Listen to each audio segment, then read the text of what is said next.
Psalm 1 verse 1 shows us the posture of man in salvation.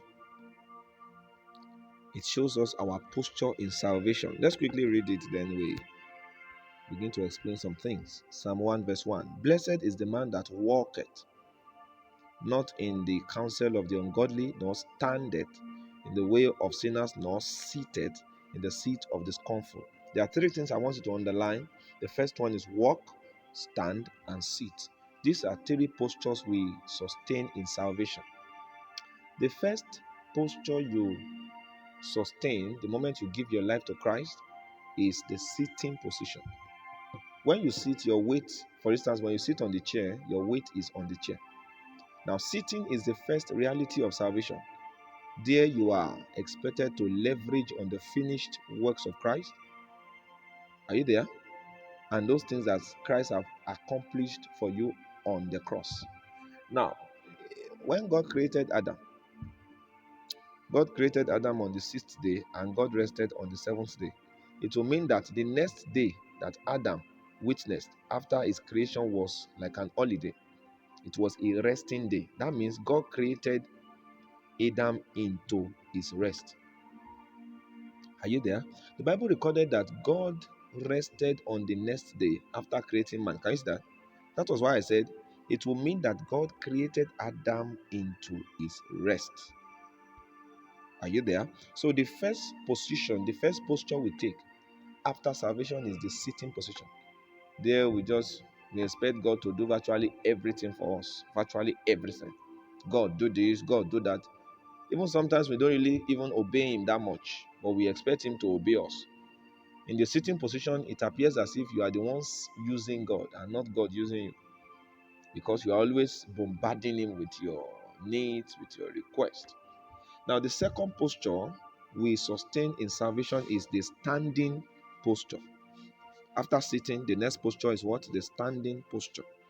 At this point, you will not only leverage on the finished works of Christ on the cross, but you will be aware of the continuous works of of of salvation, which is a work on your soul. Can you see that?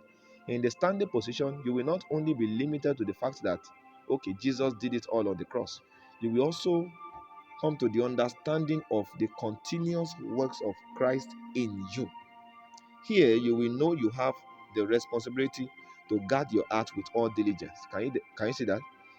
In standing position, your eyes will begin to open to your responsibilities.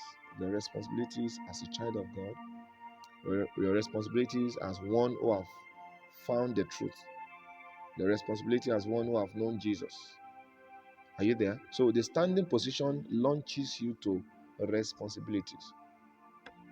Now let's go to the walking position. At this stage, you are fully aware of your responsibilities because you know, you know, you know you have come, you know. At this point, you are fully aware of your responsibilities because you have come into the knowledge of what God will do for you and what you must do for yourself. Can you see that? At this point, you become matured enough to be sent out as a kingdom ambassador. Are you there? So, my question is, what posture are you taking? After 10 years of salvation, you are still sitting. You are a babe in the spirit. You are not mature. In the sitting position, what you take is milk. They give you milk. In the standing position, you take meat. That is more deeper mysteries in the kingdom. But in the walking position, you crack bones. Can you see? When you are in the sitting position, you are a baby. You are a baby in the spirit, you are not mature. So they give you milk. They give you milk. And God, in that sitting position, God will not share certain secrets with you because you don't have enough comprehension. You can't comprehend it. So God will keep some things from you. He will hide himself from you. He will hide certain dimensions from you.